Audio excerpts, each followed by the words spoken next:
మిగతా పథకాలకు కూడా చంద్రబాబు గారు వెంటనే అమలు చేయాలని డిమాండ్ చేస్తున్నాం. ఈరోజు కొత్తగా నిన్న చంద్రబాబు గారు ఇచ్చిన జియో ప్రకారము అమ్మకి వందనం అనే పథకం, అమ్మకి వందనం అనే పథకంలో చంద్రబాబు గారు వాగ్దానం చేసినప్పుడు ప్రతి తల్లికి ఎంతమంది బిడ్డలుంటే అంతమంది, ఒకరుంటే 15,000 వస్తుంది, ఇద్దరుంటే 30,000 వస్తుంది, ముగ్గురుంటే 45,000 వస్తుంది, నలుగురుంటే ఏకంగా 60,000 వస్తుంది అని చంద్రబాబు గారు ఊదరగొట్టి మరీ క్యాంపెయిన్ చేశారు. మరి ఈ స్కీమ్కు విధి విధానాలు ఎలా ఉంటాయి? చంద్రబాబు గారు నిన్న విడుదల చేసిన జీవోలో అయితే ప్రతి తల్లికి అని రాశారు. అంటే ఈ పథకం ప్రతి తల్లికి 15,000నా లేకపోతే ప్రతి బిడ్డకు 15,000నా? చాలా కన్ఫ్యూజింగ్ గా ఉంది.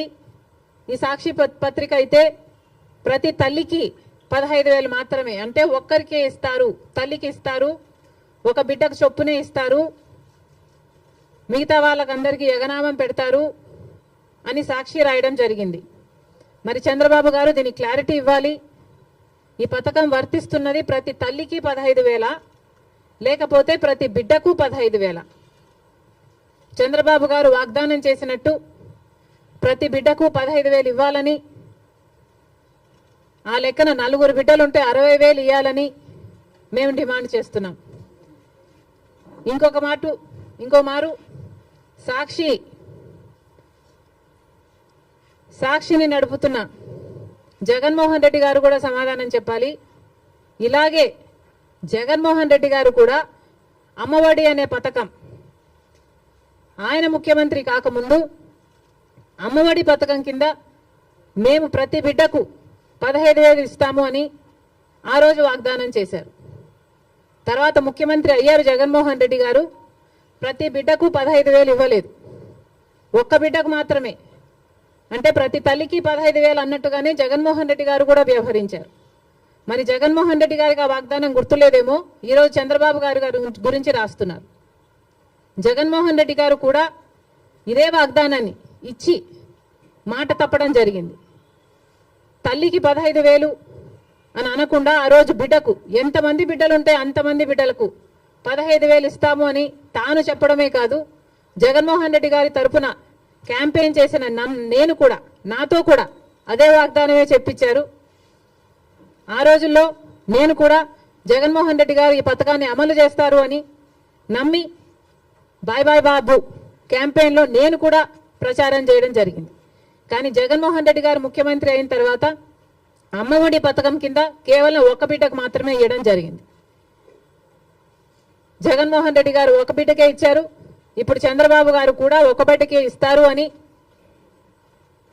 అర్థం వచ్చేటట్టుగా నిన్న జీవోలో ప్రతి తల్లికి 15,000 అని రాయటం జరిగింది. కాబట్టి చంద్రబాబు గారు దీని మీద క్లారిటీ ఇవ్వాల్సిన అవసరం ఉంది అని కాంగ్రెస్ పార్టీ డిమాండ్ చేయడమే కాకుండా ప్రతి బిడ్డకు మీరు వాగ్దానం చేసినట్టు సూపర్ 6లో ఉన్న ప్రతి వాగ్దానము నిలబెట్టుకోవాలని కాంగ్రెస్ పార్టీ చంద్రబాబు గారిని, కూటమిని డిమాండ్ చేస్తున్నాం. ఇక ఇటీవల క్రియేట్ చేస్తున్న కన్ఫ్యూషన్ విశాఖపట్నం స్టీల్స్, వైజాగ్ స్టీల్కి సంబంధించి తెలుగుదేశం పార్టీ ప్రజాప్రతినిధులే రకరకాలుగా మాట్లాడుతున్నారు. ఒకరేమో అది లాస్ మేకింగ్ కంపెనీ, అమ్మక తప్పదు అని ఒక రకంగా మాట్లాడతారు. ఇంకొకరేమో ప్రైవేటైజ్ చేయము అని మాట్లాడతారు. అసలు విశాఖ స్టీల్కు ఇంత ప్రమాదం ఎందుకు వచ్చిందో ఆంధ్ర రాష్ట్ర ప్రజలందరూ కూడా ఆలోచన చేయాలి. అధికారంలో ఉన్న బీజేపీ పార్టీ అయితేనేమి, ఇక్కడ అధికారంలో ఉన్న చంద్రబాబు గారు అయితేనేమి ఆలోచన చేయాలి. అసలు వైజాగ్ స్టీల్కి ఇంతవరకు క్యాప్టివ్ మైన్ అనేది లేకుండా పోయింది.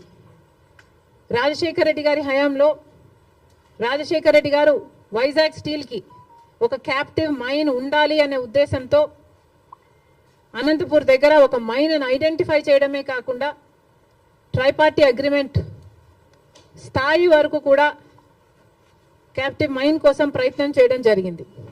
తర్వాత వచ్చిన ముఖ్యమంత్రులు ఎవరు పల్లి పట్టించుకోవడం మనం చూడలేదు. రాజశేఖర రెడ్డి గారు ముఖ్యమంత్రిగా ఉన్నప్పుడు ఆర్థికంగా కూడా వైజాగ్ స్టీల్కి 100 కోట్లు ఇచ్చి ఆదుకోవడం జరిగింది. మరి ఆ తర్వాత ఏ ముఖ్యమంత్రులు వైజాగ్ స్టీల్ గురించి పట్టించుకోవడం చూడలేదు. ఎందుకు అని అడుగుతున్నాం. ఇప్పుడు మాట్లాడుతున్న తెలుగుదేశం వాళ్ళు చెప్తున్న మాటలు మేము మోడీతో మాట్లాడతాం, ఒప్పిస్తాం అన్నట్లుగా మాట్లాడుతున్నారు. అంటే మోడీ ఒప్పుకోకపోతే వైజాగ్ స్టీల్ ప్రైవేటైజ్ చేస్తారా? ఏం చెప్పదలుచుకున్నారు? ఏ మోడీతో మాట్లాడతారు? ఏ మోడీ గారైతే మనల్ని 10 సంవత్సరాలుగా మోసం చేస్తూ వచ్చారో, ప్రత్యేక హోదా ఇస్తాము అని మోడీ గారు 2014లో తిరుపతిలో మాటిచ్చిపోలేదా? మరి 10 ఏళ్ళుగా ఏం చేశారు మోడీ గారు? ఒక్క వాగ్దానమైనా మోడీ గారు నిలబెట్టుకోగలిగారా?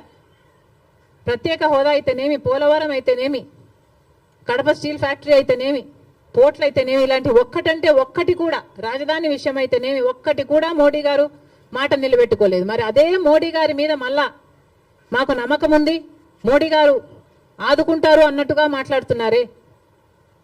టీడీపీ పార్టీ గుర్తుపెట్టుకోవాలి, రాత్రి పడిన గుంతలోనే పగలు కూడా పడే ప్రమాదం ఉంది.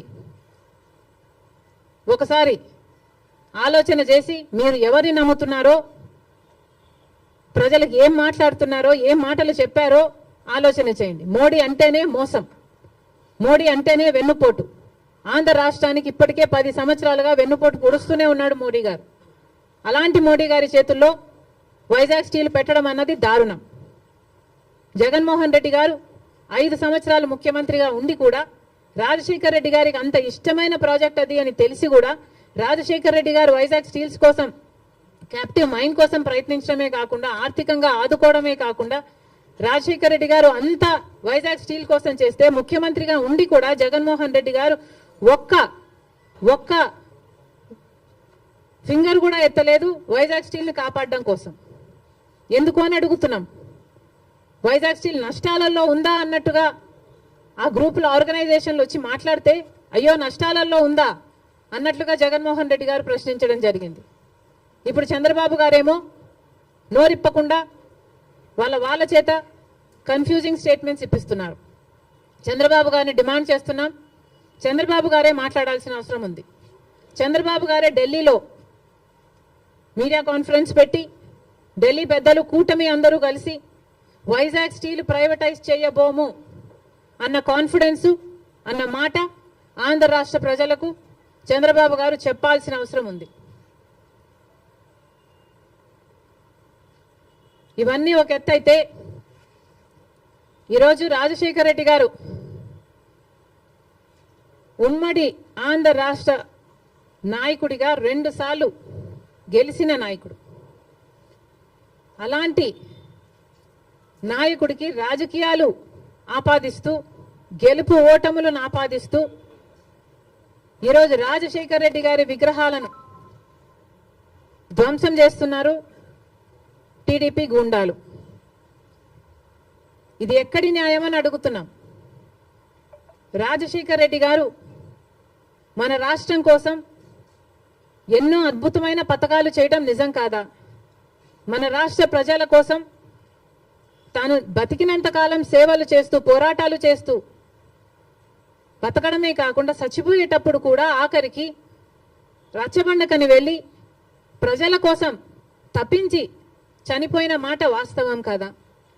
మరి అలాంటప్పుడు అంత పెద్ద మనిషి, అంత మంచి మనిషి అయిన రాజశేఖర రెడ్డి గారి విగ్రహాల జోలికి తెలుగుదేశం పార్టీ వాళ్ళు ఎందుకు వెళ్తున్నారో చంద్రబాబు గారు, వాళ్ళ నాయకులు సమాధానం చెప్పాలి.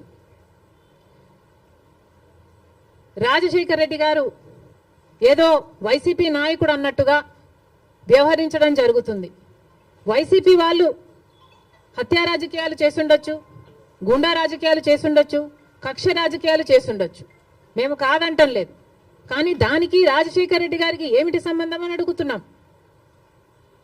వైఎస్ఆర్ సిపి అంటే యువజన శ్రామిక రైతు party, YS Rajasekhara Reddy party కాదది. వైసీపీలో రాజశేఖర రెడ్డి గారు లేరు, రాజశేఖర రెడ్డి గారి పథకాలు లేవు, రాజశేఖర రెడ్డి గారి ఆశయాలను నిలబెట్టే వాళ్ళు లేరు. మరి అలాంటప్పుడు రాజశేఖర రెడ్డి గారి విగ్రహాలను ఎందుకు పగలగొడుతున్నారో తెలుగుదేశం పార్టీ వాళ్ళు ఒకసారి ఆలోచించాలి.